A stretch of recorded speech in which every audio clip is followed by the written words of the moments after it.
இதுலயும் பேர் இல்லை. சரி, ஒரு சகோதரர் கேட்கிறார், இரவிலும் பெண்கள் தம்மை மறைத்து கொண்டு சென்று ஆண்களோடு தவாப் செய்வார்கள். ஆனால் பெண்கள் காபாவின் நுழைய நாடினால் உள்ளே இருக்கும் ஆண்கள் வெளியேறும் வரை அதற்காக காத்திருப்பார்கள் அப்படின்னு புகாரில ஒரு பெரிய ஹதீஸ்.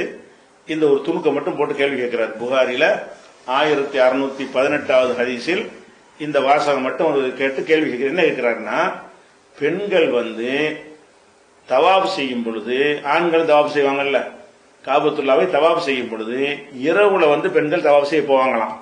போகும் பொழுது பெண்கள் தம்மை மறைத்து கொண்டு சென்று ஆண்களோடு தவாப் செய்வார்கள். ஆனால் பெண்கள் காபாவில் நுழைய நாடினால் உள்ளே இருக்கும் ஆண்கள் வெளியேறும் வரை அதற்காக காத்திருப்பார்கள் என்று ஒரு செய்தி வருது.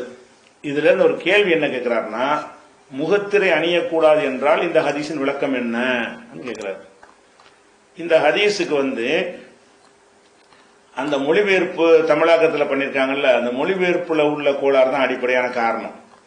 அந்த அந்த அந்த கருத்தில் அது வரவே இல்லை. அதாவது மறைத்து கொண்டுட்டா என்னமோ ஸ்கிரீனை போட்டு மறைச்சு கொண்டுங்கிற மாதிரி ஒரு அர்த்தம் தர்றாங்கல்ல, அப்படி கிடையாது. இரவுல யாரென்று அறியப்படாத முன்கராத்துன்னு சொன்னா தெரியாத, இரவுல யாருன்னு கண்டுபிடிக்க முடியுமா?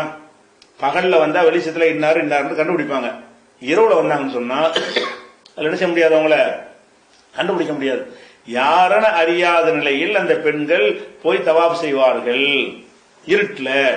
இப்ப இருக்கிற மாதிரி இந்த லைட், சோடியம் லைட் எல்லாம் போட்டு ஜெகஜோதி எவ்வளவு அன்னைக்கு இருக்காது. இருட்டுல போனா இருட்டா தான் இருக்கும். இருட்டா போனாங்கன்னா அவங்க வாட்டு தவாப் செய்வாங்க, யாரு செய்யறான்னு தெரியாதுன்ற மாதிரி தான் அந்த ஹதீஸ் இருக்கிறது. எகுருஜுன முத்தனக்கிராத்தின் பிள்ளைலின்ற அந்த அரபி வாசகத்துக்கு தான் இவங்க பெண்கள் தம்மை மறைத்து கொண்டு சென்று வாசகத்தை போட்டு அர்த்தம் செஞ்சிருக்கிறாங்க. அந்த அர்த்தத்தை வைத்துக் கொண்டு இவங்க கேட்கிறாங்க. ஆனா ஒரு விஷயத்தை நல்லா விளங்கி கொள்ளணும். முதல் அடிப்படையான மார்க்க சட்டம் என்ன தெரியுமா? முகத்தை மறைக்கிறத தனியா வச்சிருங்க. ஹஜ்ஜிக்கு போனா முகத்தை மறைக்கலாமா? அதை சொல்லுங்க. ஹஜ்ஜில் மற்ற நேரத்தில் மறைக்கணும்னு சொன்னா கூட ஹஜ்ஜுடைய சட்டம் என்ன?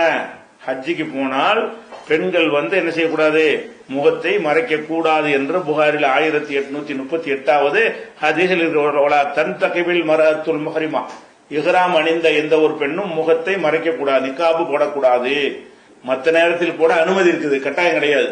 ஆனால் இஹ்ராமான ஒரு நேரத்தில் என்ன செய்யக்கூடாது, இஹ்ராமுடைய ஷரத்து என்ன? ஆம்பளைங்க தைக்கப்பட்ட ஆடையை போட மாட்டோம்ல, அந்த மாதிரி பெண்கள் என்ன செய்யக்கூடாது, முகத்தை மறைக்க கூடாதுன்னு தெளிவான கட்டளை இருக்கும் பொழுது அவங்க அதை மறைச்சிருப்ப எப்படி தவாப் செய்வாங்க? மறைக்க கூடாதுன்னு அவங்களுக்கு போட்டப்பட்ட கட்டளை இஹ்ராமுக்கு. அப்ப இஹ்ராமில் எதை செய்யக்கூடாதுன்னு தடுக்கப்பட்டிருக்கிறதோ அதை செய்வார்கள் என்ற அர்த்தம் கொடுத்ததும் தப்பு. அப்படி செஞ்சார்கள்னா அந்த ஹதீஸுக்கு மாற்றம் அர்த்தம், கட்டளைக்கு மாற்றம் அர்த்தம். இன்னும் சொல்ல போனா இந்த மாதிரி ஒரு கருத்து அந்த காலத்தில் சொல்லி இருக்கிறாங்க.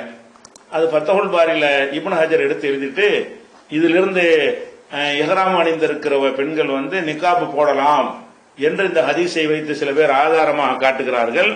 ஓஹோஃபி ஆயத்தில் பகுதி, இது வெகு தொலைவில் இருக்கிற இந்த ஹதீஸில் இருந்து அந்த கருத்து வரவே வராதுன்னு சொல்லி அவர் சொல்றார்.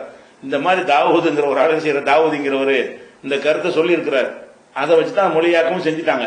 ஆனா இப்னு ஹஜர் என்ன சொல்றாருன்னு கேட்டா, இந்த ஹதீஸை வைத்துக் கொண்டு பெண்கள் முகத்தை மறைக்கலாம் இஹ்ராம் நேரத்துல அப்படி என்று சில பேர் இதிலிருந்து சட்டம் எடுக்கிறார்கள். இது காயத்துல் பகுதி, வெகு தொலைவில் உள்ள இந்த ஹதீஸ்ல இருந்து ரொம்ப தூரத்தில் இந்த கருத்து இருக்கிறது, இந்த ஹதீஸ்ல இந்த கருத்து வரவே வராது அப்படின்னு சொல்லிட்டார். இன்னும் சொல்ல போனா தடை வேற இருக்குது. இஹ்ராம் அணிந்த பெண்கள் முகத்தை மறைக்க கூடாது என்ற தடை வேற இருக்குது. அதனால அந்த ஹதீஸுக்கு செஞ்ச அர்த்தத்துல ஒரு மிஸ்டேக் இருக்கிறது. அது போக அந்த கருத்து வரவும் செய்யாது என்று அன்றைக்கு இது ஒரு சர்ச்சையாகி அது தீர்வும் சொல்லப்பட்ட விஷயம்.